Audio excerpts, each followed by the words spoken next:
अस्सलाम वालेकुम जी। मेरा नाम उसामा मालिक है and I am an advocate of the high courts. साथ ही साथ I have been recently appointed as the chairperson of the legal education committee of the Punjab Bar Council Lahore Division. Topic पे आने से पहले मैं कुछ बात करना चाहूँगा जो आज हौलनाक हादसा हुआ है कराची में, जिसमें पीआईए की परवाज क्रैश कर गई एक आबादी वाले इलाके में। उस पे हमारी पूरी टीम को और पूरे मुल्क को बहुत ज़्यादा अफसोस है, और जो लोग दुनिया से चले गए इस हादसे के नतीजे में, उनको अल्लाह मियाँ अपने जवाज़ रहमत में जगह अता फरमाए और उनकी मगफरत करे। और काफ़ी ज़्यादा लोग न्यूज़ यही आ रही हैं कि वो जो है अभी तक हॉस्पिटल में और क्रिटिकल कंडीशन में है। तो उन सब की सेहतयाबी के लिए हमारी पूरी टीम और पूरा मुल्क जो है दुआएं कर रहा है, और हम सबको मिलकर उनकी सेहतयाबी के लिए जल्द से जल्द सेहतयाबी के लिए दुआ गो होना चाहिए। अब टॉपिक पे आते हैं। आज का हमारा जो लेक्चर है वो है on the law of bail, और इसको देने के लिए हमारे साथ मौजूद हैं बैरिस्टर सलमान सफदर साहब। थोड़ा सा मैं आपको ओवरव्यू दे दूं इस सीरीज का और इस लेक्चर के मकसद का, जो कि पंजाब बार काउंसिल के पैट्रनेज में हो रहा है। जैसा कि सबको पता है कि बार काउंसिल्स का मेन काम होता है कि वकला की और स्पेशली यंग वकीलों की वो ट्रेनिंग करें और उनको अप टू डेट रखें रखें with the legal knowledge and with the legal developments. लेकिन हमने देखा in the past many years इस तरह नहीं होता आया, और ये वाला जो एस्पेक्ट है बार काउंसिल्स के मैंडेट का, इसको इग्नोर किया गया। And this is for the first time in history कि इस तरह की ऑनलाइन लेक्चर सीरीज शुरू की गई है, क्योंकि physical lectures in the current situation because of corona and all वो मुमकिन नहीं है। प्लान तो हमारा यही था कि हम फिजिकल लेक्चर शुरू करवाएं, लेकिन वो अभी हमारी जितनी भी स्टेक होल्डर से बात हुई है वो यही कह रहे हैं कि अभी ये मुमकिन नहीं है। तो इन द मीन वाइल ये हमने ऑनलाइन लेक्चर्स का सिलसिला शुरू किया है, और इसके लिए सबसे ज्यादा सपोर्ट जो जिसने फराहम की है वो आजम नजीर तारर साहब, जो कि चेयरमैन है legal education Pakistan bar council के, और मुनीर हुसैन भट्टी साहब जो कि चेयरमैन है legal education Punjab Bar council के। इन दोनों की सपोर्ट के बगैर ये मुमकिन ना होता। तो आज के हमारे गेस्ट का मैं थोड़ा सा तारुफ कराता चलूं। बैरिस्टर सलमान सफदर साहब हमारे साथ मौजूद हैं, और मेरे ख्याल से इनका नाम किसी तारुफ का मोहताज नहीं है, क्योंकि he is one of the finest criminal lawyers in the country. और after doing his LLB from London School of Economics and bar at law from England, ये पाकिस्तान आए और इन्होंने अपनी क्रिमिनल वकालत का आगाज यहाँ से शुरू किया। और अब तक इन्होंने लगभग कोई 2000 क्रिमिनल अपील्स जो हैं और क्रिमिनल केसेस जो हैं वो इन्होंने कंटेस्ट किए हैं।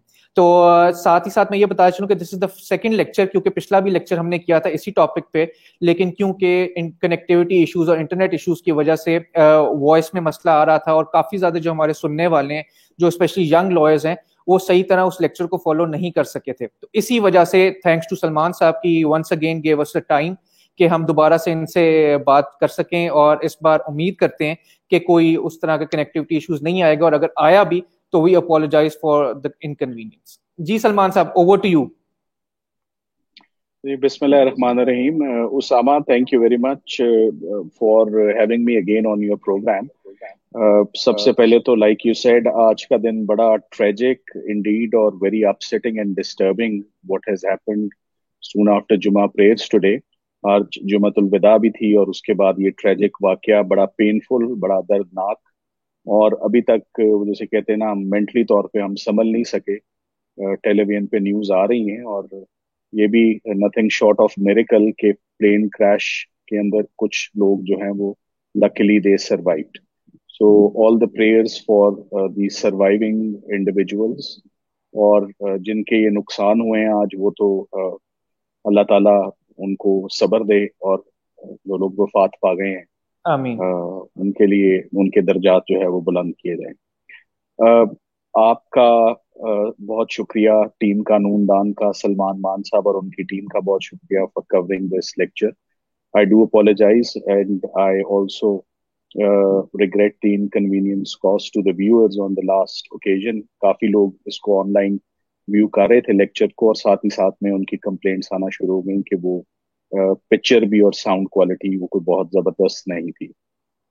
आजम नजीर तार साहब का शुक्रिया अदा करूंगा, मुनीर हुसैन भट्टी साहब का शुक्रिया अदा करूंगा, और आपके इस इनिशिएटिव को मैं बहुत अप्रिशिएट करूंगा, स्पेशली इन दिनों में जब ये फीलिंग्स आ रही हो कि हम घरों में बैठ के इंटेलेक्चुअली कहीं खुदा ना खास्ता रस्टी ना हो जाए, और अपने काम से हम दूर हैं, कोर्ट से हम दूर हैं, किताबों से हम दूर हैं। तो ये ऑनलाइन लेक्चर्स का सिलसिला जो है, जो दूर पार के लोग होते हैं उनके लिए बड़ा ये फायदेमंद होता है।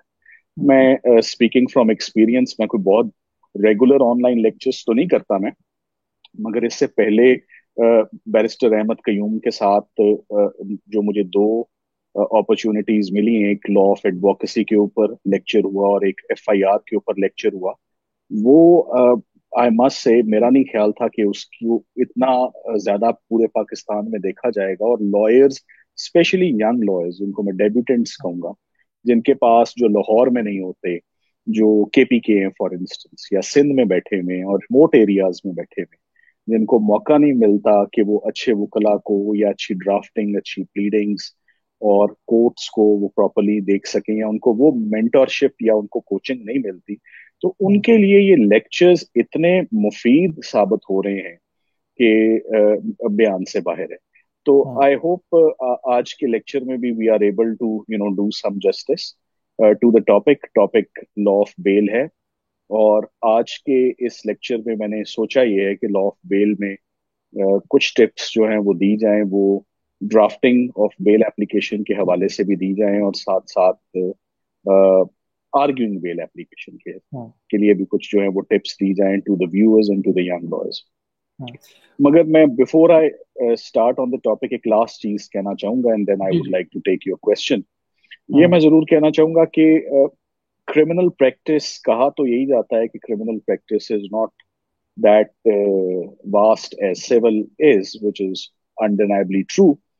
मगर मैं ये जरूर कहूंगा कि चाहे सिविल की वकालत हो या क्रिमिनल की का शोबा हो, उस्ताद का होना और किसी मेंटर का होना और किसी से कोचिंग प्रॉपरली लेना या अप्रेंटिसशिप के बगैर ये कदम उठाना जो वकालत का, ये बड़ा मुश्किल काम है। आजकल बड़े पॉपुलर ट्रेंड्स चले हुए हैं, और मैं अब ये कहता हूँ कि प्रिडिक्शंस जो की जाती हैं वो अक्सर दुरुस्ती होती हैं। आजकल अब अरूज पे हैं, सियासत को शॉर्टकट समझा जा रहा है कि सियासत की सीढ़ी को चढ़ के तो कामयाबी भी आएगी और पैसे भी आएंगे, बट आई डोंट थिंक कि इन द लॉन्गर रन ये चलने वाला है। और मैं समझता हूँ ये बहुत बुरे बुरे तरीके से तमाम पॉलिटिकल एक्टिविटी, स्पेशली यंगस्टर्स जिनका कोई एक्सपीरियंस नहीं है और वो कूद पड़ते हैं सियासत में, कि वो सियासत पे तकिया कर रहे हैं कि वो उनको वो स्टेबिलिटी देगा उनकी प्रैक्टिकल लाइफ में भी और उनके करियर में भी, वो नहीं मिलने वाला। इसका कोई नेमो बदल, कोई रिप्लेसमेंट है ही नहीं है। तो there are no shortcuts and there is no shortcut. और अब टाइम जो है वो उन्हीं लोगों का आने आना है, और उन्हीं की सदाबहार जो प्रैक्टिस भी जो है वो रहती है, जिनको काम आता है। वो जुमला बड़ा घिसा पिटा है, मगर वो जुमले में वजन है कि काम आता है तो काम आता है। उसकी दूसरी इंटरप्रिटेशन यही है कि काम आ रहा है तो मजीद काम आता है। मगर काम का आना, और काम का आना, आप अपना पहला केस हाई कोर्ट में आर्ग्यू करें या लोअर कोर्ट में आर्ग्यू करें, आपकी ड्राफ्टिंग देख के, आपकी एडवोकेसी देख के, आपकी केस प्रेजेंटेशन देख के जजेस भी बता देंगे और बायस्टैंडर्स भी बता देंगे कि काम सीखा हुआ है आपने या नहीं। तो मैं ये जरूर यंग लॉयर्स को मैं कहना चाहूंगा आपके इसी प्रोग्राम में कि थोड़ा डर लगता है हमें जब हम इस ट्रेंड को अरूज पाते देख रहे हैं कि जी प्रैक्टिस और हार्ड वर्क को छोड़ें और इलेक्शंस लड़ें और कामयाबी हासिल करें। This will not work, this will collapse, और इसके बड़े सीरियस कॉन्सिक्वेंसेस है। ठीक। सलमान साहब, taking the Q from what you already said, ये जैसे आपने बात की क्रिमिनल की फील्ड जो है, लोग यही बात करते हैं कि इतनी वसी नहीं है और सिविल की ज्यादा वसी है। तो सर, जो नए एंट्रेंट्स होते हैं, जो अभी अभी एलएलबी करके आए होते हैं और जिनका कोई लीगल बैकग्राउंड नहीं होता, जैसे उनके बाप दादा कोई वकील नहीं होते, कोई वकालत के शोबे से जुड़े नहीं होते, तो उनका सबसे अहम सवाल ये होता है कि जी हम किस साइड पे जाएं, कौन से चैम्बर को ज्वाइन करें, आया क्रिमिनल साइड पे जाएं, सिविल साइड पे जाएं, या किस तरह की वकालत हम किस तरफ से शुरू करें। तो टॉपिक से पहले मैं ये थोड़ा सा जानना चाहता हूँ कि आप किस तरह क्रिमिनल प्रैक्टिस में आए और किस तरह आपने सोचा कि मैंने this is what I want to do for the rest of my life, criminal side पे मैंने आना है। तो ये सर क्या कंसिडरेशंस हैं इसमें? मैं उसामा आपको इसके बड़े ब्रीफ वन लाइनर्स दूंगा। वो लोग जो समझते हैं कि एलएलएम की डिग्री होना या बार एट लॉ की डिग्री होना is guarantee of success, they are mistaken. आप अपने इर्द गिर्द घूम के देख लें, जितने टॉप नॉच, जितने लीडिंग प्रैक्टिशनर्स हैं, जितने लिटिगेंट्स हैं, लिटिगेटर्स हैं, वो ज्यादातर लोकली क्वालिफाइड हैं, उनमें से कोई फॉरेन क्वालिफाइड नहीं है। तो ये एक मिसकंसेप्शन है कि जी जो बैरिस्टर है या जो फॉरेन क्वालिफाइड है, नाम तो उसी का पैदा होगा, ये गलत बात। तो यहाँ पर आप, उसकी एक ही टिप है, जस्ट वर्क हार्ड, मेहनत करें, अखबार पढ़ें, अंग्रेजी का अखबार पढ़ें, अपने फोन को और व्हाट्सएप को और फेसबुक का कम से कम इस्तेमाल करें, और वही कंस्ट्रक्टिव टाइम आप अपना न्यूज़पेपर रीडिंग में और बीबीसी सुने, सीएनएन सुने, आपको वाज़ेह फर्क नजर आएगा। अब जहां तक सवाल है कि कौन सी प्रैक्टिस करनी है, सिविल करनी है, क्रिमिनल करनी है during your career, during your law school, first year, second year, third year, you have ample opportunity, आपको समर प्लेसमेंट्स मिलती हैं। उसमें आप लॉ चेंबर ज्वाइन करें और अपना एप्टीट्यूड देखें। पहले तो सब्जेक्ट पढ़ते हुए देखें कि आपका जहन किस तरफ है। आपको सिविल अपील कर रहा है, आपको अब सिविल में भी आप देखें कितनी फील्ड्स हैं। एक बिल्कुल। वक्त होता था सिर्फ कत्ल गारत के केसेस होते थे, और दूसरी तरफ लैंड रेवेन्यू से रिलेटेड जो मामला थे। अब तो इन्वायरमेंटल लॉ है और साइबर इंटेलेक्चुअल क्राइम लॉ है। प्रॉपर्टी है, cyber crime and what not, hmm. Law expand हो रहा है, और आप हर फील्ड का अब आपको एक्सपर्ट मिल रहा है। हम्म। आप क्रिमिनल में भी देख लें, क्रिमिनल में भी वायलेंट क्राइम के अलहदा हैं, ब्लैस्फेमी के अलहदा हैं, नैब के अलहदा है, एंटी करप्शन के अलहदा है, एंटी टेररिज्म के अलहदा एक्सपर्ट्स हैं, ट्रायल कोर्ट के अलहदा एक्सपर्ट्स हैं, हाई कोर्ट के अलहदा हैं, सुप्रीम कोर्ट के लिटिगेंट्स अलहदा हैं, लिटिगेटर्स अलहदा हैं। सो मैं तो कहूंगा कि क्रिमिनल के अंदर भी पूछा जाता है कि कौन किस फील्ड का स्पेशलिस्ट है। हम्म। तो ये गलत डिसीजन जो यंगस्टर्स लेते हैं, सियासी चेंबर्स ज्वाइन करके, और बाद में रियलाइज करते हैं कि हमारी ट्रेनिंग कोचिंग तो हुई नहीं, हम तो इलेक्शन की कैंपेन ही करते रह गए, वो एक बहुत इरेपरेबल लॉस और ब्लो आपको देता है, आपको आपके करियर में। और दूसरा, जो आप रॉन्ग सिलेक्शन करते हैं, आप एक रेस में दौड़ना शुरू करते हैं, वो रेस वैसे ही फ्रस्ट्रेटिंग होती है, 2-4 किलोमीटर दौड़ के आप रुक जाते हैं, आप कहते हैं ये मेरी रेस ही नहीं है, मैंने हम्म। चाय नहीं पीनी, मैंने कॉफी पीनी है। So hmm. Be sure in the beginning what you want to have, कावा पीना है, चाय पीनी है, कॉफी पीनी है, and order that, and then drink it to the end, have the hmm. Last sip. और हम्म। जब कॉफी खत्म होगी, फिर अल्लाह ताला से दुआ करें, और तो मेरा ख्याल है खैर बरकत होगी। सो consistency, in hmm. One word, in one line, मैंने कामयाब इस फील्ड में सिर्फ उसको होते देखा है जो हम्म। अपनी डिलिबरेशंस रेगुलर रखे और कंसिस्टेंट रखे, हम्म। और दिल ना छोड़े। ठीक। कामयाबी के आपको सिम्टम्स मिलने शुरू हो जाएंगे। बिल्कुल ठीक। अरे सर, चाय कॉफी में आप कश्मीरी चाय भूल गए, वो भी एक ऑप्शन होता है कि कुछ लोग क्या नाम है अपना, उसके साथ सियासत के साथ भी मेरे ख्याल से, मेरा ये मानना है, थोड़ा सा मैं डिस्कशन से ऑफ आ रहा हूँ, कि यंगस्टर्स को बल्कि थोड़ा सा बाहर पॉलिटिक्स का भी हिस्सा बनना चाहिए, क्योंकि जब वो बनेंगे तो तभी रियल चेंज आ सकती है। जो हम बाहर बैठे हुए कह देते हैं जैसे कि ये जी बड़ा गलत हो रहा है और बाहर पॉलिटिक्स में ये है, ये है, ये है, unless and until you try to become part of it and bring about some positive change, तब तक बड़ा मुश्किल है। और ये मैंने अब चीज अपनी मेंटोर बीबी आसमा जहांगीर, अल्लाह उनकी मगफरत जी फरमाए, उनसे बिल्कुल जी। सीखी थी, जी कि वो हमेशा कहती थी कि बेटा ये भी करो, लेकिन आपकी पहचान होनी चाहिए एज अ प्रोफेशनल लॉयर, ना कि एज ए सिर्फ आप सियासी वर्कर या सियासी लीडर की तरफ से। तो आई थिंक दोनों चीजों को साथ लेके चलना चाहिए। तो sir, coming back to the point, bail पे आते हैं सर, जो आज का हमारा टॉपिक है। तो सबसे पहले तो हमारे नाजरीन को ये बताते चलें सर कि ये हिस्ट्री ऑफ बेल, कि ये कहाँ से, कॉन्सेप्ट कहाँ से है, और उसका बेसिक ऑब्जेक्ट क्या है, कि ये बेल क्यों यूटिलाइज की जाती है, ये जरा हमारे देखने वालों को जरा इस बारे में बताएं। जी, देखिए लॉ ऑफ बेल, मैं आपको ये बताऊं कि जब आप मेरी, जैसे कि मेरा एलएलबी बरतानिया का है, मैंने इंग्लैंड में प्रैक्टिस भी की, तो जी। पाकिस्तान आने के बाद सबसे पहला जो मुझे शौक मिला वो ये मिला कि मुझे बताया गया कि मर्डर केस में आपने बेल मूव करनी है। मैं हम्म। बड़ा हैरान हुआ कि मर्डर में बेल हो जाती है। हम्म। तो मुझे अपना सेटअप नहीं पता था कि यहाँ पर फॉल्स इम्प्लीकेशन इतनी ह्यूज होती है कि हम्म। मर्डर के केस में बेल लेना कोई बड़ी बात नहीं है। तो बिल्कुल।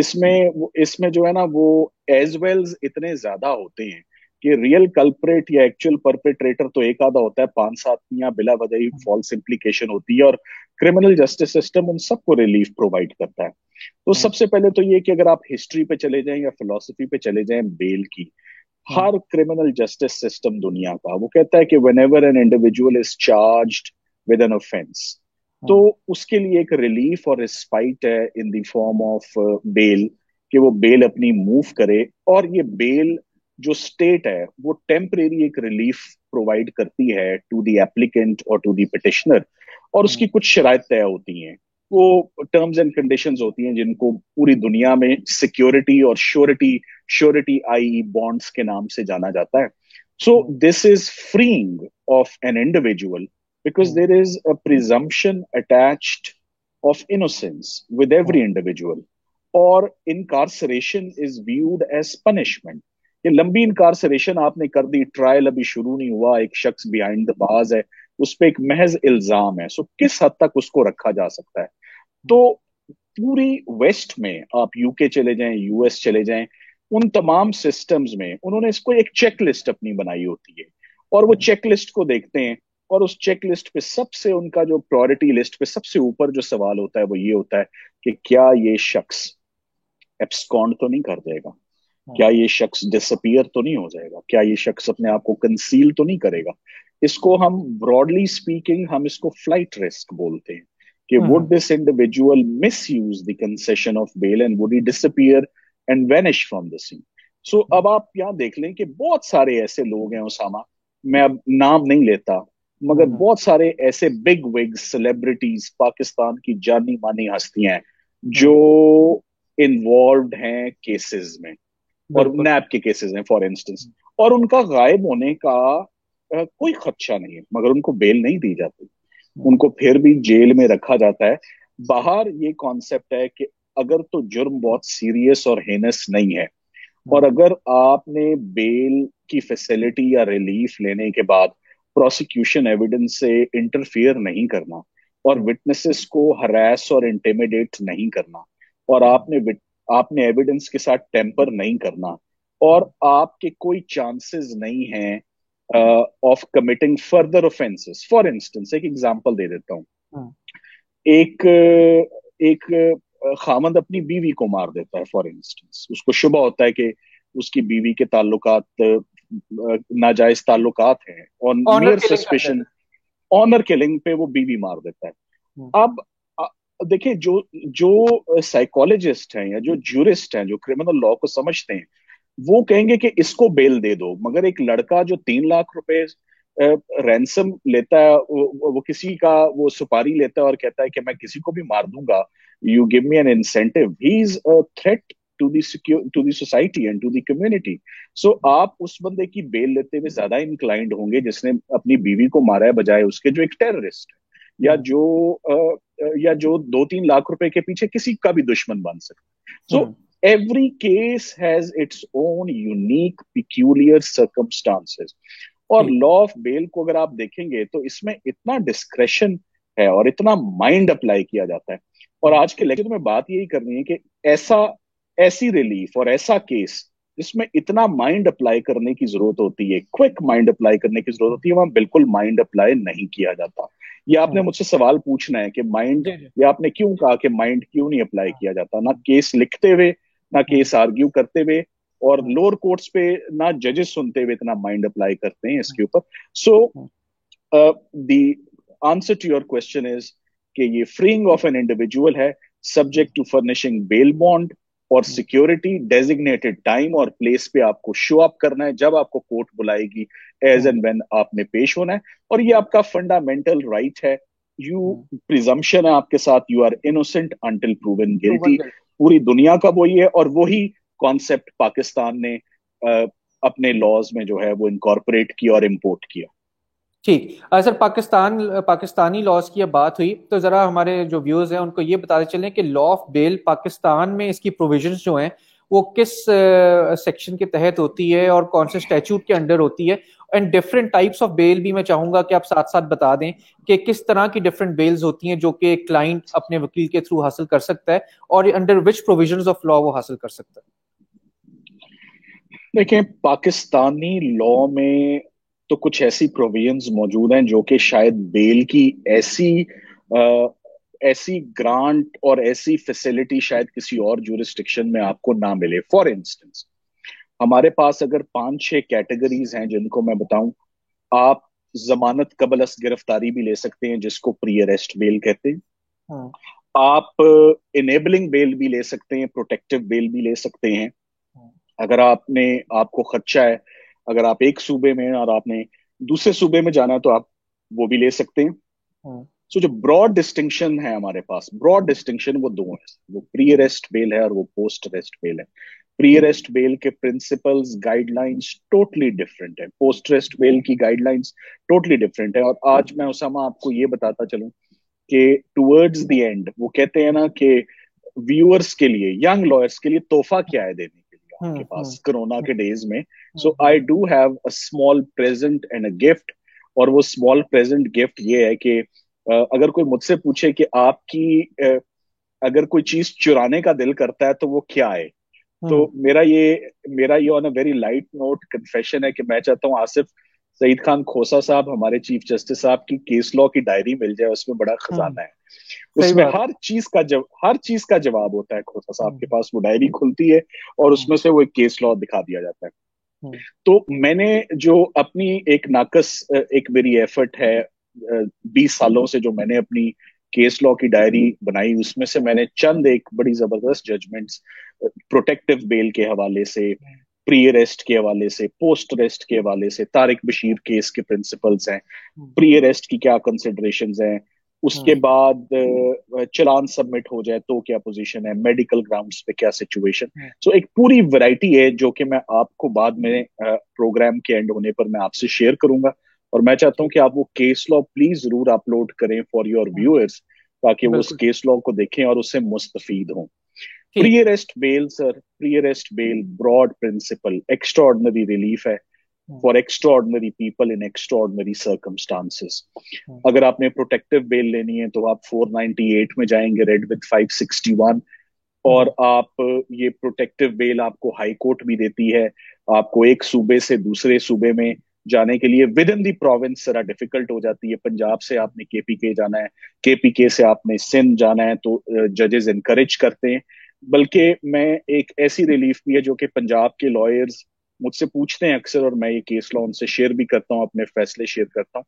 ये रिलीफ पहली दफा ट्राई की फॉर जनरल परवेज मुशर्रफ, और वो थी प्री अराइवल प्रोटेक्टिव बेल। अगर इंडिविजुअल मौजूद भी ना हो, उसकी मुल्क में भी ना फिजिकल हो। प्रेजेंस भी ना, मुल्क में भी ना हो, तो उसके आने से हम्म। पहले क्या बेल हो सकती है? हम्म। तो द आंसर इज यस। मगर हम्म। ये अनफॉर्चुनेटली लाहौर हाई कोर्ट और पंजाब और इस्लामाबाद, यहाँ पर ये प्रैक्टिस इतनी स्पेरिंगली यूज नहीं हो रही। और मैंने अनफॉर्चुनेटली का लफ्ज इसलिए इस्तेमाल किया उसामा, हम्म। कि अगर एक शख्स को आप इनकरेज क्यों नहीं करते कि एक शख्स वापस आए और सिस्टम में ज्वाइन करे? अगर आप खुदा ना खास्ता मुद्दई हैं केस के, तो आप कितने ग्रीव्ड और फ्रस्ट्रेटेड होंगे कि जी मुलजिम तो बाहर के मुल्क में बैठा हुआ है। अगर हम्म। मुलजिम ताउन करे, मैं सरेंडर करता हूँ, मैं अपनी बेगुनाही साबित करता हूँ, मैं सिस्टम में आना चाहता हूँ, मैं फेस करना चाहता हूँ क्रिमिनल चार्जेस को, तो उसको क्यों ना इनकरेज किया जाए? सो ये एक बड़ी नोबल और रिच ट्रेडिशन है। सिंध हाई कोर्ट बहुत इसको खुले दिल से ये रिलीफ एक्सटेंड करता है। और हम्म। मैं I hope and I pray कि ये रिलीफ, क्योंकि बेशुमार आप देख लें, लंदन आप देख लें, दुबई देख लें आप, वो हमारे प्रोक्लेम्ड ऑफेंडर से भरा हुआ है। हम्म। तो सबसे पहला इन्फ्लुएंशियल बंदा तो सबसे पहला ये काम करता है, वो जैसे ही इन्वॉल्व होता है वो रात की फ्लाइट से दुबई निकल जाता है और फिर वो हम्म। वापस नहीं आता। और हम्म। फिर वो वहां से वकला को फोन करता है, जी मैंने बेल लेनी है और मैंने आना है। और दिक्कत ये हो गई कि मेरा नाम ईसीएल पे भी आ गया है, हम्म।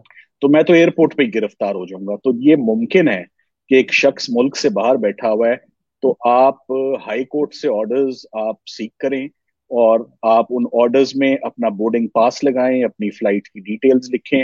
आपको प्रॉपर बेल जो है वो दी जाएगी, और उसमें आपको आपकी फ्लाइट का, आपका अराइवल और एयरपोर्ट अथॉरिटीज को भी इंस्ट्रक्शंस होती हैं कि इस हम्म। शख्स को फैसिलिटेट किया जाए कि ये कोर्ट तक अपनी रसाई हासिल करे, और ये हम्म। जो अपनी बेगुनाही साबित करना चाहता है, ये इसको मौका मिलना चाहिए। सो हम्म। हर वो इंडिविजुअल हम्म। जो मुल्क से बाहर है, उसके लिए प्री अराइवल प्रोटेक्टिव बेल, जिसको हम इनेबलिंग बेल भी करते हैं, मुझे इनेबल किया जाए कि मैं कोर्ट के सामने पेश हो चुकूं सकूं, तो हम्म। ये प्रैक्टिस हो रही है, हमने की है। सो जो डिफरेंट कैटेगरीज ऑफ बेल हैं उसमें या काइंड्स ऑफ बेल है, उसमें प्री अराइवल प्रोटेक्टिव बेल है, उसमें प्रोटेक्टिव बेल है, उसमें प्री अरेस्ट बेल है।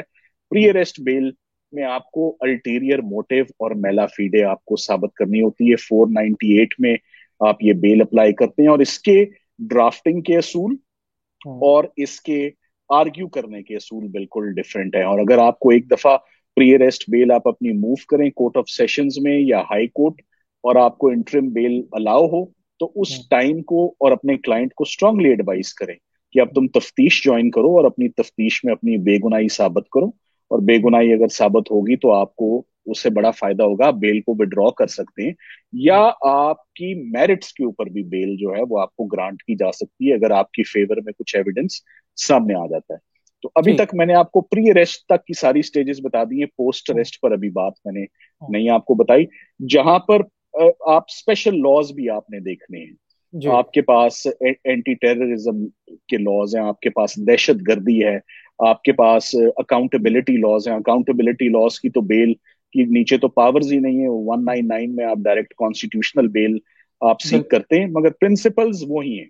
यहाँ पर दो तीन प्रिंसिपल्स हैं कि आप फर्दर इंक्वायरी पर आ रहे हैं या आप किसी और ग्राउंड पर जो है वो अपनी बेल।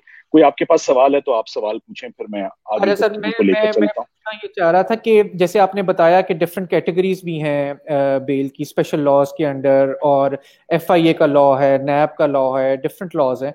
तो ये आप मुझे बता दें, जैसे एक यंग लॉयर जिसके पास आया है एक बेल का केस, उसका क्लाइंट किसी, लेट सपोज, चोरी के मुकदमे में, वो कहते जी बेल करा दे मेरी। तो वो आप मुझे बताएं कि एक यंग वकील को कैसे पता चलेगा कि कौन से कोर्ट में उसने बेल मूव करनी है और किस कोर्ट में उसकी जुरिस्डिक्शन है, आया हाई कोर्ट में करनी है, सेशन कोर्ट में करनी है, मजिस्ट्रेट के पास करनी उसामा, यंग लॉयर्स की ये खुशकिस्मती भी है कि सबसे पहला ब्रीफ जो उनके हाथ लग सकता है और लगता है है? वो बेल एप्लीकेशन। हम्म, मगर ये अफसोस की बात ये है कि अगर वो प्रॉपर गाइडेंस, कोचिंग या मेहनत के बगैर या उस्तादी शागिर्दी के बगैर अगर वो बेल एप्लीकेशन मूव करेंगे तो उसके फिर नताइज अच्छे नहीं होंगे।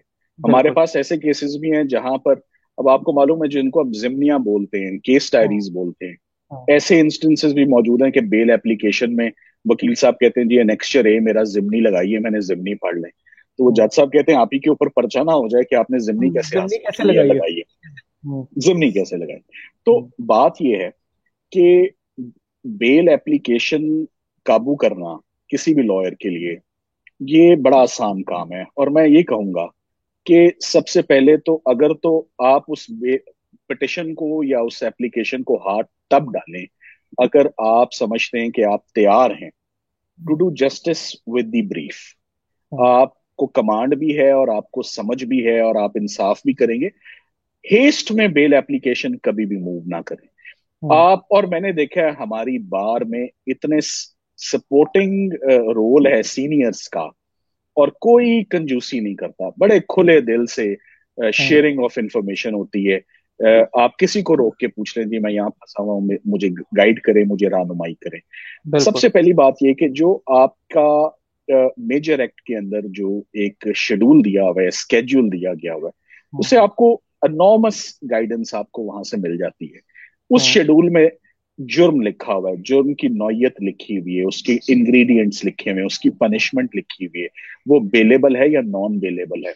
हम्म, आप केस लॉ में पढ़ेंगे, आप उसकी सेंटेंस को देखेंगे, आपको पता लगेगा वो प्रोहिबिटरी क्लॉज में फॉल करता है या नहीं करता। और उसी स्केड्यूल के एंड में ये भी लिखा हुआ है कि ये बेल आपने कहाँ मूव करनी है। अब हम्म, जैसे प्री अरेस्ट बेल की पावर्स मैजिस्ट्रेट्स आपके पास है ही नहीं। प्री ठीक। अरेस्ट की पावर्स जो हैं, प्री अरेस्ट की पावर्स जो हैं वो हैं ही कोर्ट ऑफ सेशंस के पास। हम्म, सो आपके पास ये जो शेड्यूल है, मगर वो हम्म। अक्सर शेड्यूल जो है वो थोड़ा मिसलीडिंग हो जाता है। मैंने देखा है बाज सेकंड मेजर स्केड्यूल की आप एक्ट्स के बात अंदर। कर रहे जी एग्जैक्टली exactly. हैं? आप शेड्यूल खोलेंगे तो शेड्यूल के अंदर आपको पूरी पिक्चर क्लियर हो जाएगी। सो हम्म, आपने, अगर मेरे पास एक जुर्म आता है सर, मैं सबसे पहले मेरी जो चेक लिस्ट है, मैं जरा वो अब इमेजिन करके मैं आपसे वो शेयर कर लूं। हम्म, व्हाट आई वुड डू, अक्सर होता ये है कि अक्सर लॉयर्स के पास एक ही डॉक्यूमेंट होता है जिससे उन्होंने बेल एप्लीकेशन मूव करनी होती है, फर्स्ट इंफॉर्मेशन रिपोर्ट होती है।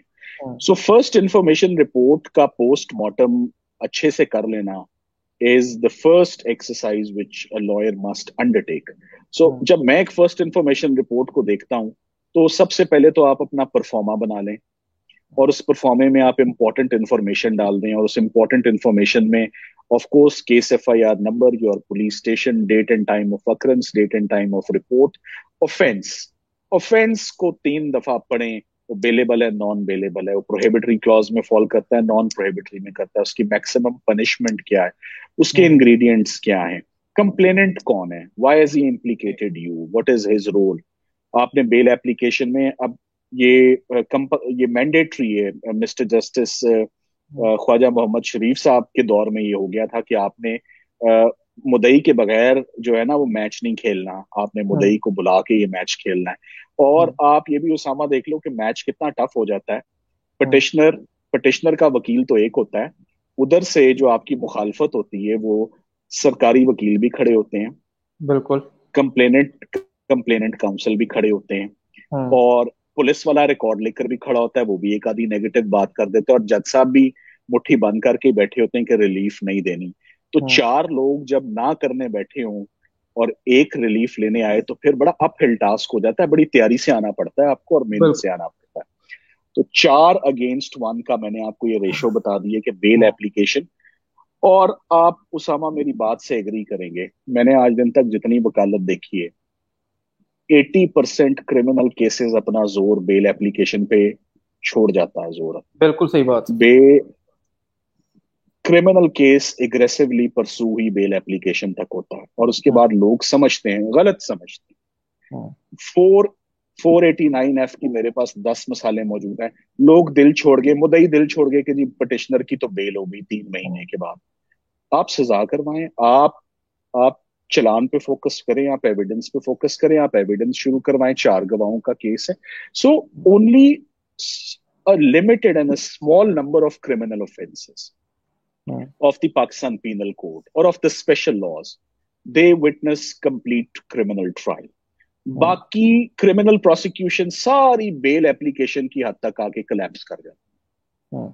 बेल एप्लीकेशन से आगे लोग इंटरेस्ट ही नहीं लेते। तो हम्म। फिर ये कहना दुरुस्त होगा कि सबसे एग्रेसिव और सबसे इंटरेस्ट लेने वाला राउंड है ही बेल एप्लीकेशन का। हम्म। और आप उसमें देख लें, वकील भी अच्छे किए जाते हैं, हम्म। प्रेशर भी होता है, और नींदें बिल्कुल। भी उड़ी होती हैं। पार्टियां सुबह 7:30 उठ के हाईकोर्ट भी पहुंची होती हैं। हम्म। ट्रायल में आए ना आए, अपील में आए ना आए, बेल एप्लीकेशन में कोई नहीं सोता। मैंने नहीं सोते देखा किसी को। हम्म। और मुंह भी लटकते हैं, और खुशियां भी होती हैं लोगों को जब रिलीफ मिलती है। तो बेल एप्लीकेशन लॉयर के लिए भी मेक और ब्रेक होती है। हम्म। आप आंखें बंद करके बेल एप्लीकेशन पकड़ते जाएं, और आप बेल एप्लीकेशन के अंदर लिखें ही कुछ हम्म। ना, आप मेहनत ही ना करें, हम्म। आप अपने केस को पढ़े ही ना, आप अपनी ड्राफ्टिंग ही ठीक ना करें, आर्ग्यू ही ना ठीक करें, तो हम्म। फिर वो आपका नाम आगे कैसे चलेगा? आपने बेल एप्लीकेशन, तो आपको पहला अपॉर्चुनिटी और पहला चांस मिला कि हम्म। आपने यहां से, मैं क्रिमिनल प्रैक्टिशनर हूं, मेरे करियर का आगाज बेल एप्लीकेशन से हुआ। हम्म। तो मैंने अपने करियर का आगाज में बेलें की थी शुरू में, वहीं से आपको अपॉर्चुनिटी मिलती है, और वहीं से आपको मौका मिलता है कि अब आप इसको लेकर। ठीक। अच्छा। तो आप any question that you may have, जी सर। आप ये अच्छा सवाल सर, पूछे अगला पहले। मेरा सवाल इसी इसी से मिलता जुलता था कि कई बार हम सुनते हैं कि जी सजा सस्पेंड कर दी गई है, जैसे एक बड़ा सॉरी,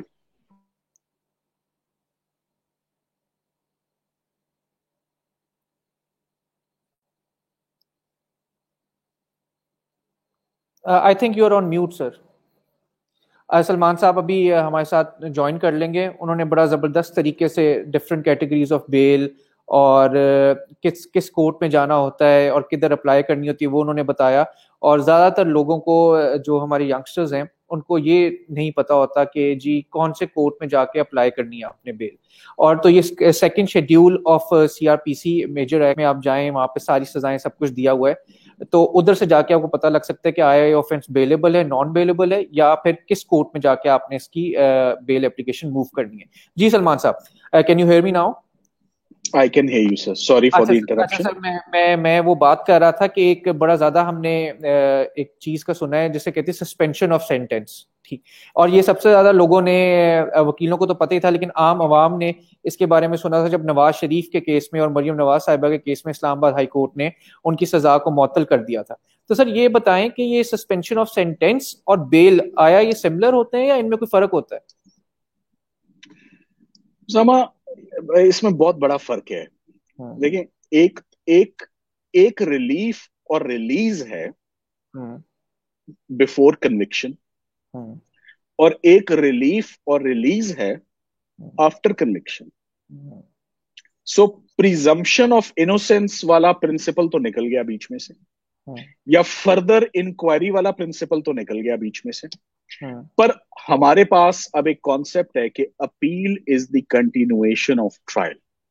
ठीक। सो सस्पेंशन ऑफ सेंटेंस आपके 426 में ये अप्लाई की जाती है, हम्म। और उसमें या मेरिट्स पर आते हैं या आप डिले पर आते हैं कि मुझे अपील मैंने फाइल कर दिया है, I am dissatisfied, disgruntled, disappointed with the judgement of the trial court, I hmm. Am challenging it, I have filed my appeal in the High Court. There is no likelihood of the hearing in near future. Hmm. Appeals will take a long time to decide.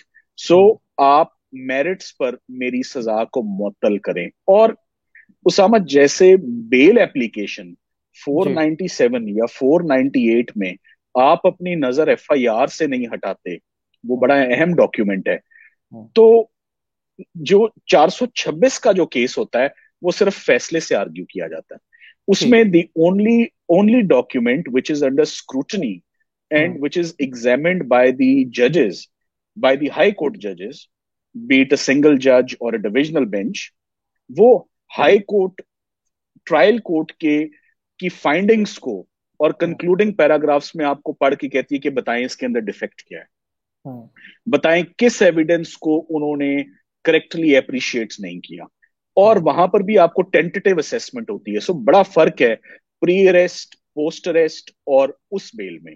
वो ठीक। सजा के बाद है, उधर presumption of innocence नहीं देती, और स्ट्रॉन्ग और एक्सेप्शनल सर्कमस्टांसेस में अगर आप हम्म। जजमेंट में कुछ फ्लॉज और डिफेक्ट्स आप उसकी रीजनिंग में अगर आप पिन पॉइंट कर देते हैं तो हम्म। आपकी सजा, और अगर आपको सजा कम है, लंबी सजा नहीं है, मगर अब जैसे मिसकैरेजेस ऑफ जस्टिस इतने ज्यादा हैं कि हम्म। अब तो सजाए मौत का भी ये अब अमेंडमेंट आ गई है, और आप डेथ सेंटेंस को भी आप उसकी मुअत्तली के लिए या सस्पेंशन के लिए आप जमानत ले सकते हैं, और कुछ एक्सेप्शनल सर्कमस्टांसेस में इक्का दुक्का केसेस होते हैं जिनमें ये हम्म। रिलीफ मिलती भी है।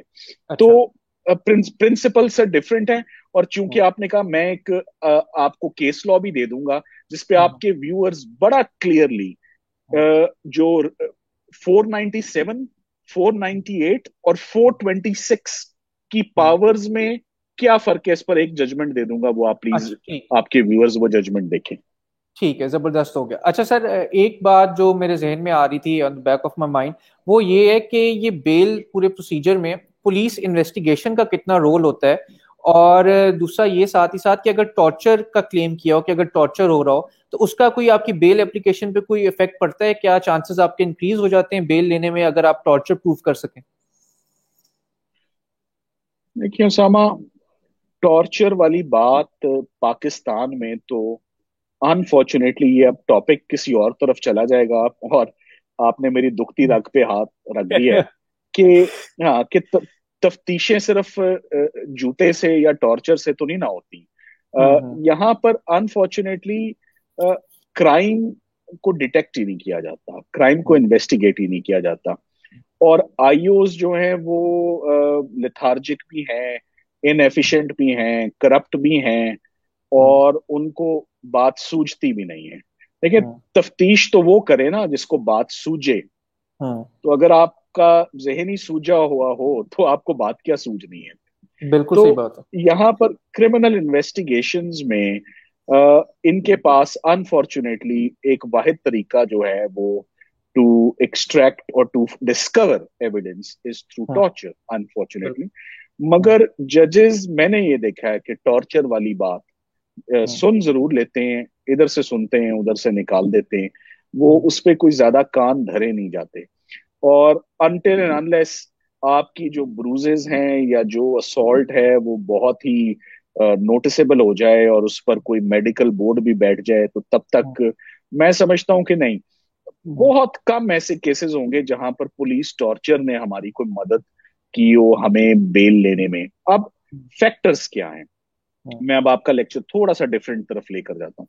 जी। Police investigation is very important. और हम्म। उसामा, मैं आपको अगर ये कहूं, एक आपने कॉन्सेप्ट सुना होगा, इप्सी डिक्सी। हम्म। इसका मतलब होता है opinion of the police.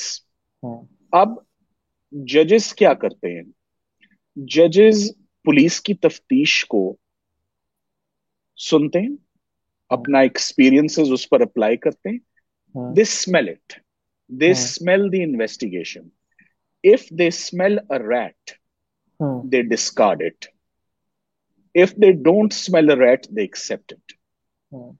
Police investigation कब बाइंडिंग है कब नहीं, जजेस कहते हैं हम खुद फैसला करेंगे. It is not binding on us. We would examine and we would consider and take into account the quality of the investigation. अगर तो उनको इन्वेस्टिगेशन ठीक लगे तो वो ऑर्डर में लिख देंगे कि ये तफ्तीश में बेगुनाह है, और अगर उनको इन्वेस्टिगेशन से स्मेल आए तो वो इन्वेस्टिगेशन को डिस्कार्ड कर देते हैं और कहते हैं कि ये इप्सी डिक्सी है और अदरवाइज स्ट्रॉन्ग एविडेंस अवेलेबल है, मैं बेल डिसमिस करता हूँ. मैं आपको जो आज आपके इस प्रोग्राम में यंग लॉयर्स को, क्योंकि 40 मिनट हो चुके हैं हमारी इस डिस्कशन को, जो बात उनको मैं बहुत जोर दूंगा जिस बात पर, सबसे पहले कि before accepting any bail brief, पहले आप ये कंसिडर करें कि क्या do you have a good case of bail. How confident are you, how hopeful are you कि ये बेल आप सिक्योर करेंगे. अगर तो एब्सोल्युटली क्लियर कट केस है तो आप जंप करें उस केस पर, और अगर बॉर्डर लाइन केस है, गुड आर्ग्यूबल केस है, तो भी आप उसको पकड़ें और मेहनत करें. मगर अगर आप समझते हैं कि इसमें बेल के चांसेस ही नहीं है, और रादर रादर ये बेल फाइल करना और मूव करना आपके क्लाइंट के इंटरेस्ट के खिलाफ है, तो प्लीज डोंट डू दैट. इससे आपको शायद कोई फाइनेंशियल रिलीफ तो मिल जाए, मगर इन द लॉन्गर रन आपको इसका बड़ा नुकसान होगा. बिल्कुल. मैंने अपने करियर में बहुत ज्यादा केसेस रिफ्यूज किए, बहुत ज्यादा, और मुझे करियर के आगाज में पैसों की भी जरूरत होती थी, मगर मैंने पैसों के लिए कभी केसेस को एक्सेप्ट नहीं किया. दुरुस्त कहते हैं कि ये लॉर्ड्स का प्रोफेशन है कि आपको पैसे चाहिए भी हों तो आप कहते हैं नहीं मैं नहीं लूंगा ये पैसे, या इतने नहीं लूंगा, या ये पैसे नहीं लूंगा. तो आपको ये टेम्पटेशंस रेजिस्ट करनी पड़ती हैं अपना नाम ऊपर ले जाने के लिए, और उसके लिए आपको ऐसी बेल एप्लीकेशन से इज्तनाब करना पड़ता है जहां ना रिलीफ मिल रही हो ना गुड आर्ग्यूबल केस हो, और आप वो मुंह उठा के बेल फाइल कर दें और बाद में आप क्लाइंट को, तो उस बेल एप्लीकेशन जिसमें ना मेहनत हुई ना चांसेस थे ना आप ही जब कन्विंस्ड नहीं ना होते, जब आप ही कन्विंस्ड ना हो तो उसामा मोज़े नहीं होते. मिरेकल्स किताबों में पढ़े हमने, किताबों में पढ़े, या आज बैंक ऑफ पंजाब के प्रेसिडेंट का प्लेन क्रैश में सरवाइव करना is nothing short of a miracle for me. Miracles don't take place in real life. और वकालत में मेरे साथ भी कभी मिरेकल्स नहीं हुए कोर्ट में. हाँ, कभी कभी बहुत ओकेजनल कोई 1000 में एक केस होता है कि मैं एक्सपेक्ट कुछ कर रहा था और हो कुछ जाता है. अदरवाइज आपकी गट फीलिंग, आपकी सिक्स सेंस आपको बता रही होती है कि आपको ये रिलीफ मिलनी या नहीं मिलनी. सो अपने क्लाइंट को सिंसियर एडवाइस दें. एक दफा जब आपने फैसला कर लिया कि ये बेल मूव करनी है, आप उसे मुकम्मल डॉक्यूमेंटेशन आप उसे मंगवाएं और सिक्योर करें. मुझे उन बेल एप्लीकेशंस को देख के अफसोस होता है जिनके साथ सिर्फ एक कागज लगा होता है एफआईआर, और उसकी भी बेटर कॉपी वकील साहब ने खुद नहीं की होती, वो बाहर से होती है. और उसकी बेल एप्लीकेशन, उसामा ये बात मैं बहुत एम्फसिस से कहूंगा, वो बेल एप्लीकेशन वकील साहब ने नहीं लिखी होती, वो स्टेनोग्राफर का बार स्टीरियो टाइप वो प्रिंट होता है, और वो मुंशी ने वो प्रिंट आउट निकलवाया होता है, या किसी जूनियर ने टेम्पलेट पर फॉर्मा पड़ा होता है, उसको देखकर वो बेल निकाल लेते हैं, और उसके अंदर कोई ग्राउंड नहीं लिखी होती. सो जैसा सवाल आता है ना वैसा ही जज साहब जवाब दे देते हैं. वो भी अपने फैसले में कुछ नहीं लिखते और वो भी रिलीफ डिनाई कर देते हैं. सो सबसे पहला काम which a young lawyer, which a debutante must do, आप ये फैसला करें, सबसे पहले ये फैसला करें मेरी इंडेक्स क्या है, मेरी सपोर्टिंग डॉक्यूमेंट्स और मेरे अनेक्स्चर्स क्या है जो मैं इस बेल एप्लीकेशन में लगा रहा हूं, और मेरा रूट क्या है, और मैंने ये बेल अगर लेनी है तो कैसे लेनी है. मैं फ्रंट फुट पे खेल रहा हूं या बैक फुट पे खेल रहा हूं. ये मैं एक्सप्लेन करना चाहूंगा कि फ्रंट फुट क्या है और बैक फुट क्या है, और दोनों को कभी मिक्सअप नहीं करना, क्योंकि सारे, मैं समझता हूँ लॉयर्स क्रिकेट को समझते हैं अच्छी तरह. जब आप कंफ्यूज्ड होंगे, कभी एक कदम आगे बढ़ा रहे हैं एक कदम पीछे कर रहे हैं, एक जुमले में बोल रहे हैं सर मैं 70 साल का हूं, मुझे डायबिटीज है, और सर ये फर्दर इंक्वायरी भी है, तो जज साहब कहेंगे कोई एक आवाज निकालो. मेरिट्स पर बेल मांग रहे हो मेरिट्स पर बेल मांग रहे हो या आपने कशकौल हाथ में पकड़ा हुआ है, आप जस्टिफिकेटरी बेल है या एक्सक्यूजेटरी बेल है, बेल आपका गेम प्लान क्या है, आप फर्दर इंक्वायरी मांग रहे हो या आप स्टेचुटरी ग्राउंड की बेल मांग रहे हो या जेंडर बेस मांग रहे हो या एज मांग रहे हो या मेडिकल मांग रहे हो। कहना मैं ये चाहता हूं, do not blow hot and cold in the same breath. Be very clear कि बेल हेयरिंग एक 2020 हेयरिंग का एक मैच होता है और इस 2020 के मैच में जज साहब ने, ट्रायल कोर्ट को छोड़ दें, ट्रायल कोर्ट के जज साहब, मैजिस्ट्रेट साहब और सेशन के जज साहब जो है ना, वो देख आपकी तरफ रहे होते हैं, सोच कुछ और रहे होते हैं अपनी बातें में, और आपको लगता ही है कि मुझे पेशेंट हेयरिंग मिल रही है सही और जज बात है। साहब माइंड अप्लाई, आपकी गलतफहमी होती है कि मुझे पेशेंट हेयरिंग मिल रही है और जज साहब बहुत इंगेज हैं और अपना माइंड अप्लाई कर रहे हैं टू दी फैक्ट्स। ऐसा बहुत कम होता है। तो जज साहब सिर्फ वो अवॉइड कर रहे होते हैं कि वकील साहब नाराज ना हो जाए मुझसे अगर मैं उनको रोक दूं या टोक दूं। तो हाई कोर्ट में तो ऐसा नहीं होता उसामा। आप हाई कोर्ट में जाएं, जज साहब के आगे फाइल आती है और जब फाइल आती है तो मैं आपको ये बताऊंगा कि वो एक रात पहले वो फाइल पढ़ी जाती है। जज साहब आपका रोल पढ़ लेते हैं रात को ही और वो सिर्फ ग्राउंड्स पर जाते हैं और देखते हैं ए बी सी क्या लिखी है और एक नजर में उनको पता लग जाता है कि वकील साहब ने ग्राउंड्स लिखी हैं या नहीं लिखी। तो अगर ग्राउंड्स ए बी सी पढ़ के ना, वो रात को तकरीबन, मैं अब जरा केयरफुली अपने जुमले इस्तेमाल कर लूं, रात को तकरीबन अपना माइंड बना लेते हैं कि मैंने ये सुबह रिलीफ देनी है या नहीं देनी। और सही। बाकी फिर आर्ट आर्ट ऑफ एडवोकेसी और परसुएड और कन्विंस करना वकील का काम, मौके पर खेलना। मगर सर ये बेल हेयरिंग्स जो मौके पे होती हैं, जब आपको एक मौका दिया जा रहा है इन एडवांस कि रात को जहन बना लो, अपना लिखा हुआ पढ़ा के मेरा माइंड बना लो, जो जितनी बात करनी है वो रात को मैं पढ़ लूंगा।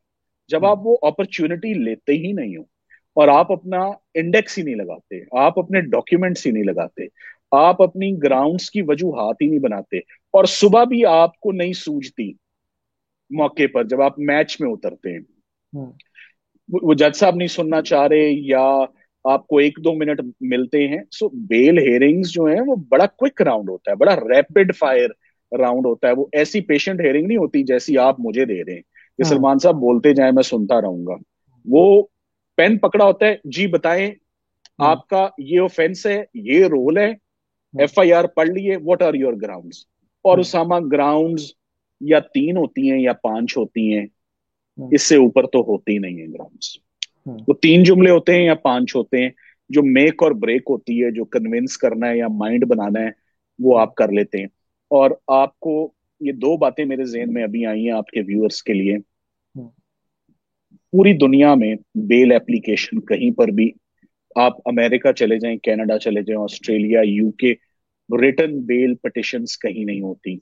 आप किसी भी वक्त, किसी भी, एक इंपॉर्टेंट गवाह आता है और कोई अहम बात कर जाता है मुलजिम के हक में, तो आप जज साहब को वर्बल ओरल सबमिशन करते हैं कि sir I wish to make some submissions for the grant of bail towards the end. कोई रिटर्न बेल एप्लीकेशन नहीं होती। जज आपकी बात जुबानी सुनता है और जुबानी यस नो कर देता है, क्योंकि अगर वो लिख कर देता है तो वो अपना माइंड शो कर देता है कि मैंने तो, अगर बेल नहीं देनी तो फिर रिलीज किसने करना है? ज्यूरी अगर नहीं बैठी हुई, जज साहब ने ही फैसला करना है। और आप जरा 497 सब सेक्शन 4 देखें सीआरपीसी का, उसके अंदर लिखा हुआ है कि अगर बेल अलाउ करनी है, अगर बेल अलाउ करनी है तो रीजंस लिख दो। अगर बेल डिसमिस करनी है या डिनाई करनी है तो मैं इससे ये इन्फर कर रहा हूं कि रीजंस नहीं देने। शायद यही आपकी जस्टिफिकेशन होती है कि आप कहते हैं जज साहब मैं बेल अपनी विड्रॉ कर लूं, वो इजाजत दे देते हैं विड्रॉ कर लें आप अपनी, ताकि कोई ऑब्जर्वेशंस ना आए जो ट्रायल कोर्ट का माइंड प्रेजुडिस करे। बिल्कुल। तो आपके उसामा, आपकी इंडेक्स और आपके सपोर्टिंग डॉक्यूमेंट्स बड़े इंपॉर्टेंट है कि आपने इस बेल पिटिशन के साथ क्या डॉक्यूमेंट्स अटैच करने हैं जिन पर आपने इनसार करना है। और आप जब अपनी बेल एप्लीकेशन ड्राफ्ट करें, आपने ग्राउंड शुरू करने से पहले कोई इंपॉर्टेंट एस्पेक्ट ऑफ इन्वेस्टिगेशन या ऑफ द केस या रिगार्डिंग द कंप्लेनेंट या about your background, if there is any important circumstance that you wish to bring to the notice of the judge, आप उसको mention करें. This is your brief. मैंने आज दिन तक कभी किसी वकील को इस बात पे डांट पड़ते नहीं देखी, आपने इतना ज्यादा क्यों लिख दिया, सही बात है, आपने इतने ज्यादा डॉक्यूमेंट क्यों लगा दिए. हम्म, या एक और बात करता हूं, आपने मुझे केस लॉ क्यों लिख कर दे दिया, हम्म, आपने मुझे केस लॉ साथ में क्यों दे दिया नीचे, हम्म, आपने अनेक्स्चर XYG, आपने 3 प्रेसिडेंट लगा दिए क्यों.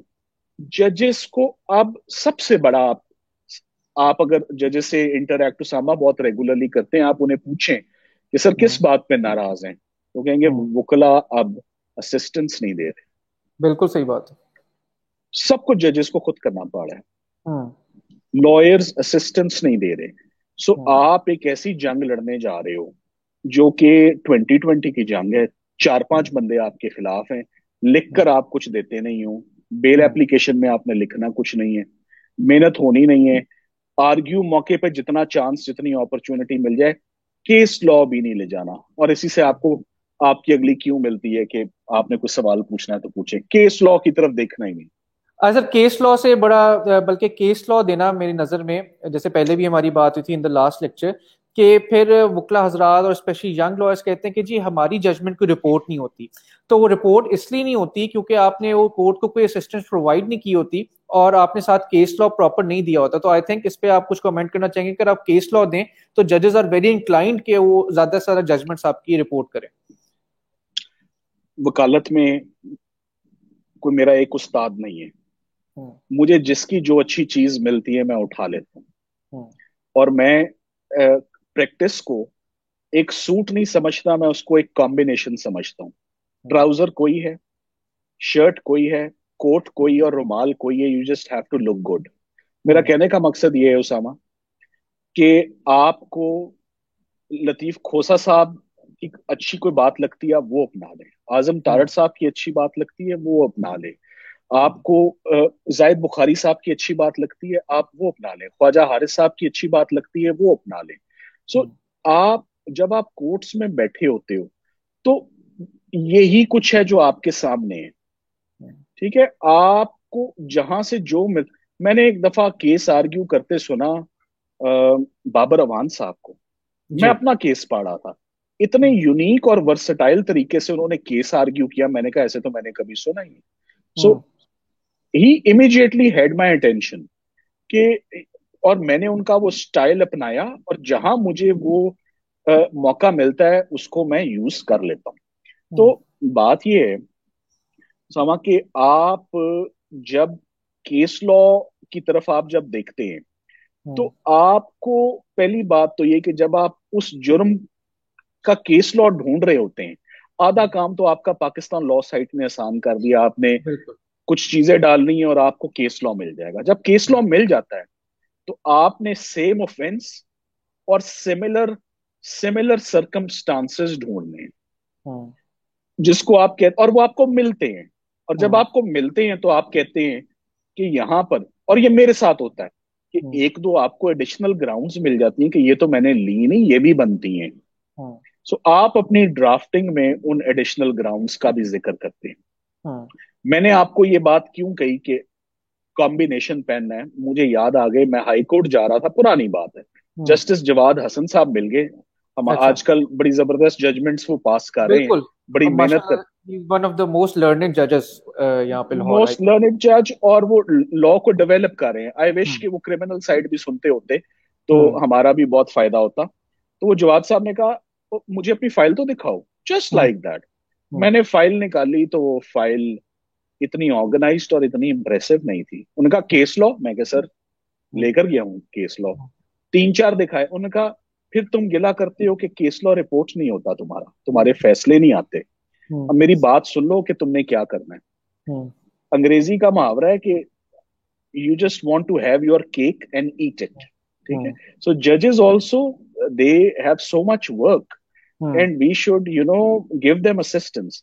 हम्म, मैंने उसामा अपना, जज साहब ने, जवाद हसन साहब ने मुझे जो गाइड किया, उन्होंने कहा कि तुम अपने हर केस में सेपरेटली एक फाइल बना के क्या कॉस्ट आ जाएगी? 500 रुपया, 600 रुपया, मैक्सिमम 1000 रुपया एक केस में।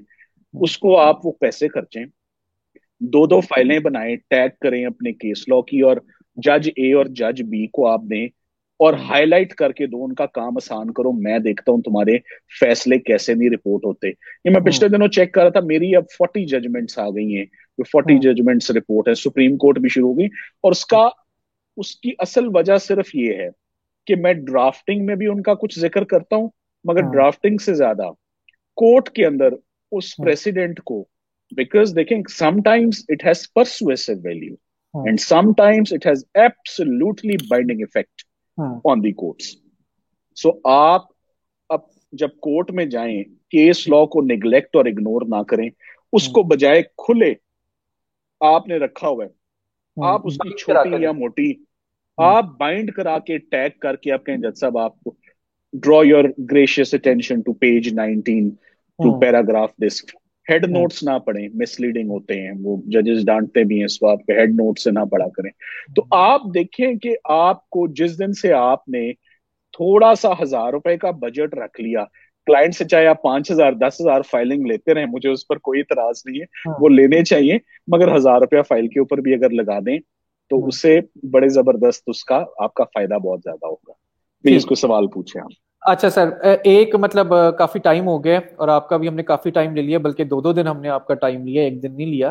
तो इससे सर जाते जाते एक दो छोटे छोटे बस मेरे सवाल हैं। एक काफी ज्यादा नीचे हमारे कमेंट्स में आ रहा है कि वो लोगों को बता दे कि प्रोहिबिटरी क्लॉज क्या होता है और उसकी वो किधर पाया जाता है और वो क्या उसके मायने है। राइट, देखिए, जब आप ऑफेंसेस को देखते हैं तो ऑफेंसेस की दो किस्म की क्वालिफिकेशंस हमारे पास आती हैं, एक prohibitory non prohibitory clause and the second one is bailable and non bailable offence. जो प्रोहिबिटरी क्लॉज में जो बेल फॉल करती है, वो एज ऑफ राइट वो आप बेल नहीं डिमांड कर सकते, because the sentence and the scale of punishment is on the higher side. Death sentence, life imprisonment, 10 years, वो प्रोहिबिटरी क्लॉज में फॉल करती है। और जो नॉन प्रोहिबिटरी क्लॉज में बेल फॉल करती है, ऑफेंस फॉल करता है, वहां पर the grant of bail is a rule, refusal is an exception. So generally bail is granted because the offense does not fall in the prohibitory clause, यानी कि जजेस के ऊपर कोई प्रोहिबिशन नहीं है स्टैच्यूट की तरफ से, जुर्म की तरफ से और पनिशमेंट के हवाले से। So it is the gravity of the offence and the seriousness of the offence. आप देख लें, जितना सीरियस जुर्म होगा आपको खुद ही पता लग जाएगा ये सीरियस ऑफेंस है, ये प्रोहिबिटरी क्लॉज में फॉल करना है, ये माइनर ट्रिवियल छोटा जुर्म है, स्मॉल ऑफेंस है, ये नॉन प्रोहिबिटरी में करेगा, एज ऑफ राइट बेल आपको ग्रांट हो जाएगी। सो प्रोहिबिटरी नॉन प्रोहिबिटरी पर भी आप जजमेंट्स देखें, तारिक बशीर जो केस है वो ये देखें, और गालिबन 4 CRPC का, if I am correctly recalling, 4A देखें। सो वो bailable non bailable, prohibitory non prohibitory के ऊपर, और केस लॉ से आपको बड़ी रानुमाई मिलेगी। ठीक। और सर, कोई सवाल आपके पास? मेरे पास ये एक बड़ा पर्टिनेंट सवाल था कि ज्यादातर हमारे वकला हजरात को भी और आम लोगों को भी ये नहीं पता होता कि पुलिस के पास भी पावर होती है बेल ग्रांट करने की, और हमें जरूरी नहीं कि कोर्ट जाना हो। तो जरा पुलिस पावर्स ऑफ बेल पे भी जरा थोड़ी सी बात हो जाए, उसका बता दें। और ये हमने देखा है कि बड़ी स्पेयरिंगली ये यूज होती है, ज्यादातर पुलिस ऑफिसर्स जो हैं वो बेल ग्रांट करते नहीं, और वो छोटे से छोटे जुर्म में भी कहते हैं जी आप कोर्ट जाएं।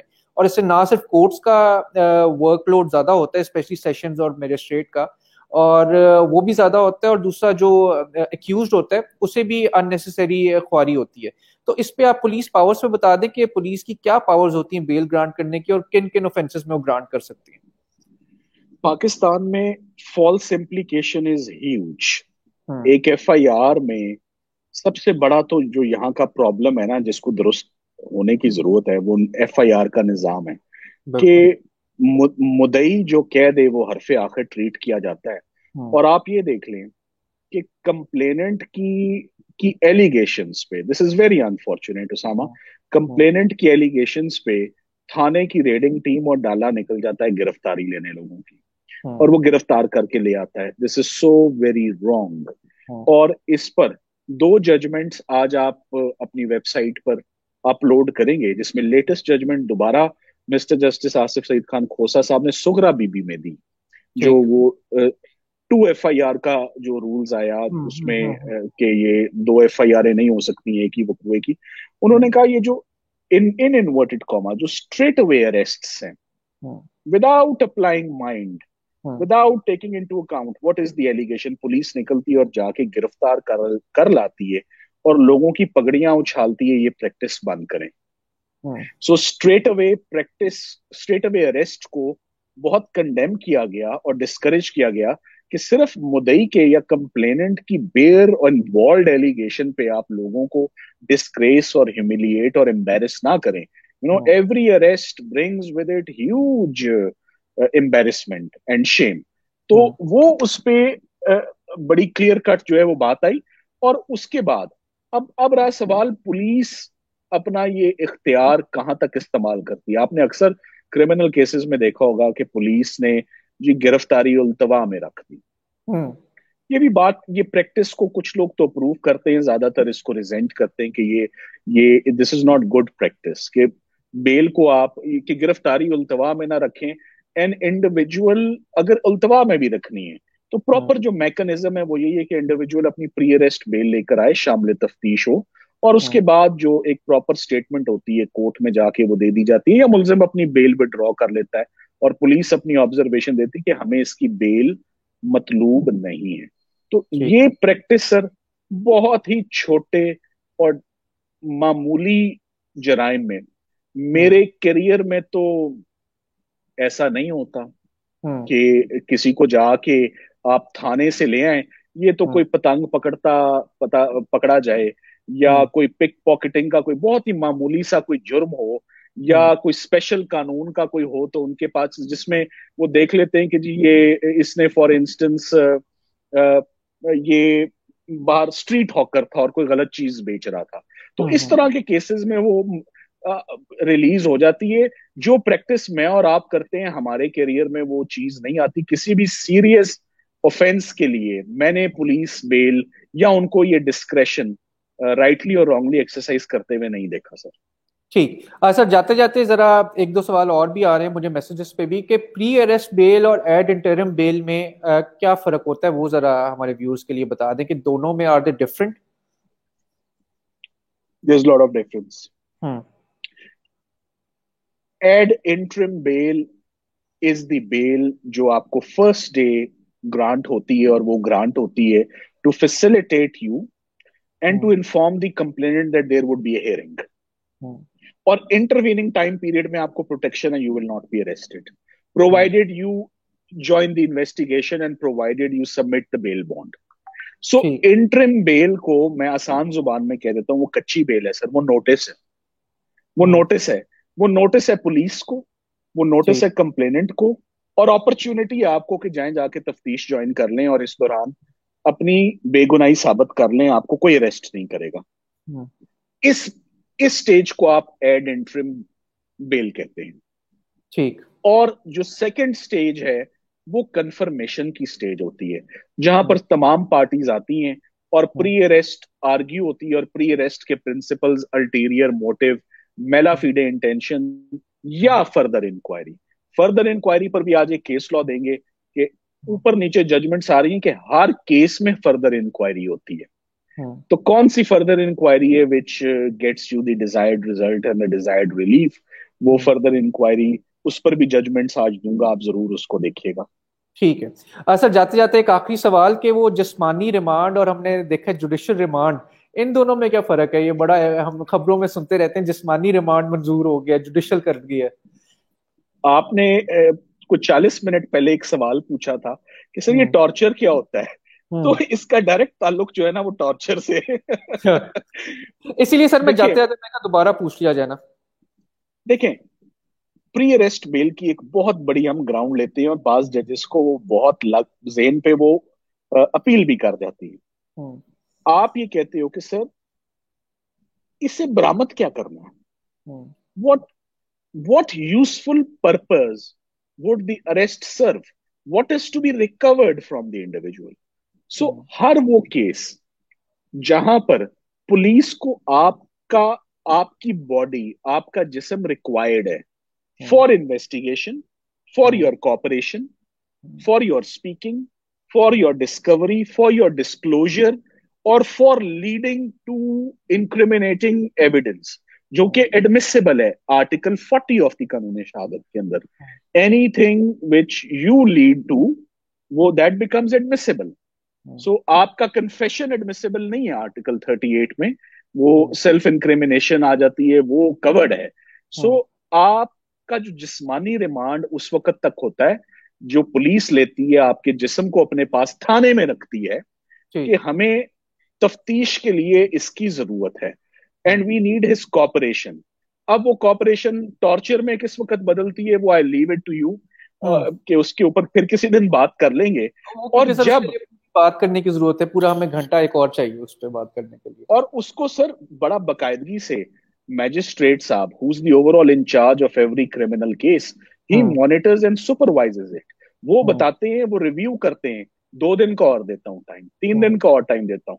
और जब आप वहां पेश होते हैं तो सामा that is the perfect opportunity कि आप जज साहब को ये भी बताएं, सर मेरे साथ टॉर्चर हो रहा है, ये देखें, आप अपना निशान भी दिखा सकते हैं। That is the perfect time you can make an application कि सर इसका मेडिकल करवाया जाए, देखें, या अभी से कहें कि इसका अपनी कमीज उतार के दिखाए कि इसकी कमर पे क्या हुआ हुआ है। सो ये एक कॉन्स्टेंट चेक है, इंटरवेंशन है, एक रोल है जुडिशरी का जो वो प्ले करती है, पुलिस को इन्वेस्टिगेट करती है, गाइड करती है, कोच करती है, और उनकी तमाम जरूरियात जो है वो तफ्तीश में वो पूरी होती हैं।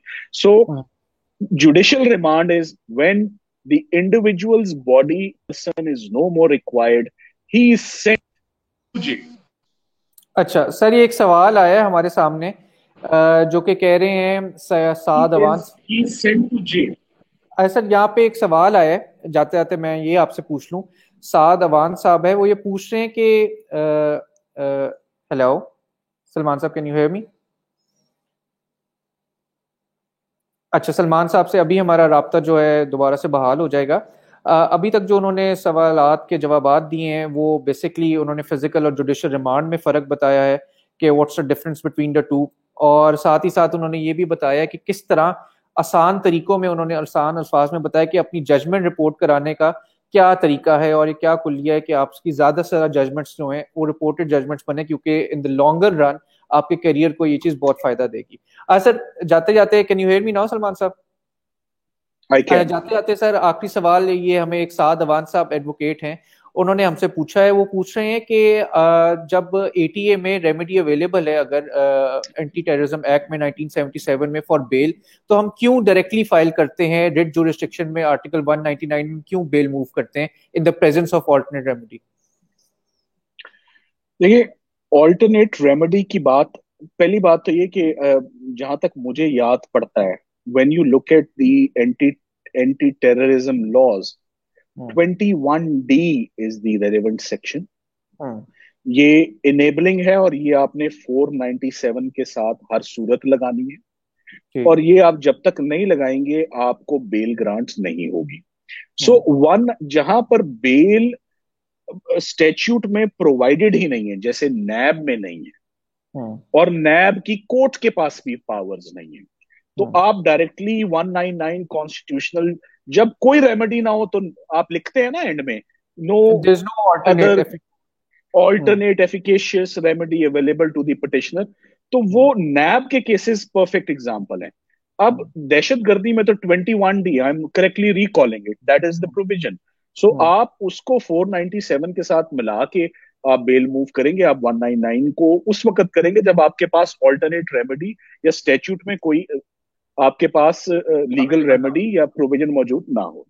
ठीक, thank you so much Salman साहब, मुझे लगता है हमने आपका काफी टाइम ले लिया है और बड़ा जबरदस्त तरीके से आपने लॉ ऑफ बेल को कॉम्प्रिहेंसिवली डील किया है सब्जेक्ट पे, और ये दूसरी बार आप कर रहे हैं क्योंकि पहली बार कोई डिस्टॉर्शन इश्यूज थे, तो इस वजह से दूसरी बार हमने आपसे रिक्वेस्ट की, तो thank you so much sir. और साथ ही साथ जो आप अपना वो तोहफा देते जा रहे हैं अपनी जजमेंट्स का, वो जो आपने वो खजाना रखा हुआ है, वो आपने शुरू में बताया कि आप उसमें से चंद जजमेंट्स जो हैं वो शेयर कर रहे हैं, लेकिन मैं आपसे अभी यहाँ पे लाइव डील कर रहा हूँ कि मैं आपकी पूरी वो डायरी लूंगा आपसे, ठीक सही। तो thank you so much sir, thank you जी। उम्मीद है आपको पसंद आया होगा और आपने कुछ सीखा होगा, और अपने वैल्यूबल फीडबैक से हमें आगाह कीजिएगा। और पंजाब बार काउंसिल की लीगल एजुकेशन कमेटी की जानिब से और पूरी टीम की तरफ से ये हमने फैसला किया है कि इस तरह के लेक्चर्स को हम जारी रखेंगे और कोई ना कोई किसी डिफरेंट सब्जेक्ट ऑफ लॉ पे आपकी रहनुमाई करते रहेंगे। Thank you so much. Thank you very much.